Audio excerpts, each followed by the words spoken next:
একটা সম্পর্ক তৈরি হতে যেমন দুইজনের মত লাগে, ঠিক তেমনই সম্পর্ক গভীর হতেও দুজনের সম্মতি আর মন লাগে। তোর সাথে ২০২৩ সালে ১৭ ফেব্রুয়ারি থেকে আবার সম্পর্কের শুরু।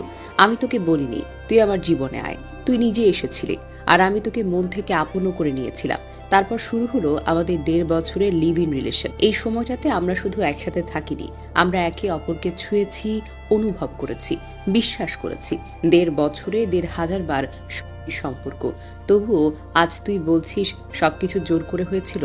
তোর মা বলছে আমি তোকে জোর করতাম। আচ্ছা বলতো, ১-২ বার জোর করা গেলেও ১.৫ বছর কিভাবে? তুই নিজেই তো আসতি, আগলে ধরতিস, ভালোবাসতিস। তোর ভাই, সে তো রাতে দরজা খুলে দিত, সবাই সবকিছুই জানে। আজ সেই ভাই মুখ ফিরিয়ে নিয়েছে। তোর মা বলল আমি তোকে ইতালি যেতে দিচ্ছি না। তুই নিজেই তো কেঁদে কেঁদে বলেছিলি আমার মা তোমার নামে খারাপ কথা বলছে। আমি তো শুধু তোকে আগলে রাখতে চেয়েছিলাম। আজ তুই, তোর মা, তোর ভাই সবাই মিলে আমার বিরুদ্ধে অপবাদ দিচ্ছিস। তুই বলেছিলি তুই আমার জন্য লড়বি, কিন্তু তুই সবার আগে আমার বিপক্ষে দাঁড়ালি। আমি তো তোকে বিশ্বাস করেছিলাম, তোর সতীত্ব তুই দিয়েছিলি আমায় বিশ্বাস করে। তুই বলেছিলি তুই উষ্মির মতো হবি না, কখনো টাকার পেছনে ছুটবি না, কিন্তু আজ তুইও টাকার জন্য সব ভুলে গেলি। তোর মা বলছে লাগলে তোর জায়গায় অন্য কাউকে বিয়ে দেবে। তাহলে কি মেয়ে একটা জিনিস হয়ে গেল? তুই আমার শর্ত দিলি ৭ দিনের জন্য ইতালি যাই, ১ বছর আমার পরিবার চালাই, তাহলে বিয়ে করবি। আমি কি তোকে কিনতে চেয়েছিলাম? না রে, আমি শুধু ভালোবেসেছিলাম। আজকে প্রমাণ হয়ে গেছে ভালোবাসা বলতে পৃথিবীতে কিছুই নেই, টাকাই সবকিছু। যে ছেলেটা তোকে বিয়ে করেছে সে যদি সাহসী হয়, তাহলে তোকে তোমার অতীত সহ গ্রহণ করুক। আমি তো তোকে কিছুই দেইনি, শুধু আমার হৃদয়টা দিয়েছিলাম, আর তুই সেটাও ছিঁড়ে ফেলেছিস। আমার কাছে সব প্রমাণ আছে, ছবি, ভিডিও, মেসেজ। এইসব কি জোর করে হওয়া সম্ভব? তোর বান্ধবীরাও তো সব জানে, তারাই বলবে সত্যি কথা।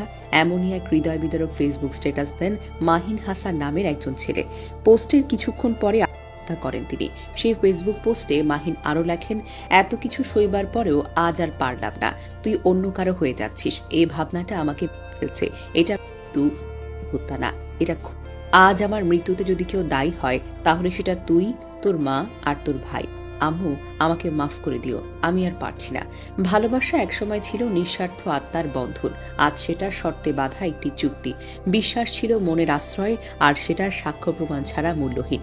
একদিন প্রেমিকেরা মরত প্রেমে, আজ তারা মরে প্রতারণায়। একটা মেয়ে কাঁদলে সবাই পাশে দাঁড়ায়, কিন্তু একটা ছেলে বোঝাতে পারে না যে সে ভালোবাসতো। ভালোবাসা করে না, মানুষ করে। এই লেখা কারো আত্মহত্যা উৎসাহিত করার উদ্দেশ্য নয়। মানসিক চাপ, প্রেমে আঘাত, হতাশা থাকলে দয়া করে নিকটস্থ কাউন্সিলর, হেল্পলাইন বা বিশ্বস্ত কারো সাথে সাহায্য করুন।